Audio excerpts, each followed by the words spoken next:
Hello guys, welcome to Sri vlogs. ఇప్పుడు ఈ video అయితే seat matrix and cut offs గురించి. ఇది మీ ఐడియా కోసం ఇచ్చాను. 37 కాలేజెస్, అందులో గవర్నమెంట్ 18, ప్రైవేట్ 19. ఎంబీబీఎస్ సీట్స్ గవర్నమెంట్లో ఎన్ని ఉన్నాయి, ప్రైవేట్లో ఎన్ని ఉన్నాయి, టోటల్ ఎన్ని ఉన్నాయి. Okay, coming to our topic. Total seats 6,435. అందులో గవర్నమెంట్ 3,235, ప్రైవేట్ 3,200. 3,235లో 15% ఆల్ ఇండియా కోటా, అంటే దట్ ఈస్ 485. అంటే టోటల్గా ఇంకా రిమైనింగ్ 2,750. ఆ 2,750లో కొత్తగా వచ్చిన 5 గవర్నమెంట్ కాలేజెస్కి each college have 64 BNC category seats. So 5 into 65 320. అంటే టోటల్ ఇప్పుడు బ్యాలెన్స్ 2,430. ఇది గవర్నమెంట్ యొక్క సీట్స్. కమింగ్ టు ప్రైవేట్లో 50% BNC క్యాట్, అంటే 1,600. అంటే 1,600లో అంటే 50% ఎందుకు చేస్తానంటే, జనరల్గా పర్సంటేజ్లో 50% అనేది ఓసీకి అనమాట. అంటే ఓపెన్ కేటగిరీ, అంటే OC people merit students, OC merit students can enter here అనమాట. అంటే ఈ 2,430లో 50% అంటే 1,215, ఇందులో 800.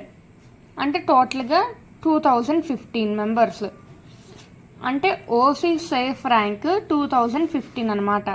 బట్ ఆల్ ఇండియా కోటాలో 420 మెంబర్స్ అనే వాళ్ళు, అంటే 420 మెంబర్స్ సీట్ వచ్చింది.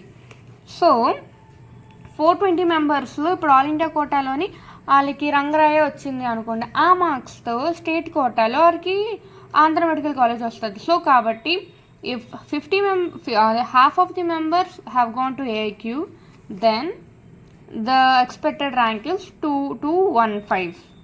ఇది ఓపెన్ కేటగిరీ. ఓపెన్ కేటగిరీలోని అంటే other caste people like BCA, BCDE, SC, ST అంటే ఓపెన్ కేటగిరీతో పాటు other caste people also can join అనమాట. అంటే దీన్ని జనరల్ కేటగిరీలో. సో ఇప్పుడు ఒక పర్సన్కి, ఎస్సీ పర్సన్కి జనరల్ కేటగిరీలోని గవర్నమెంట్ కాలేజ్ విజయనగరం లేదంటే రాజమండ్రి వచ్చింది అనుకోండి, తనకి శ్రీకాకుళం అనేది నెక్స్ట్ రౌండ్లో వచ్చింది అనుకోండి. అంటే ఎస్సీ కేటగిరీలో తనకి శ్రీకాకుళం వచ్చి, జనరల్ కేటగిరీలోని కొత్తగా ప్రైవేట్ కాలేజ్ వచ్చింది అనుకోండి, హీ చూజెస్ గవర్నమెంట్ కాలేజ్ అనమాట.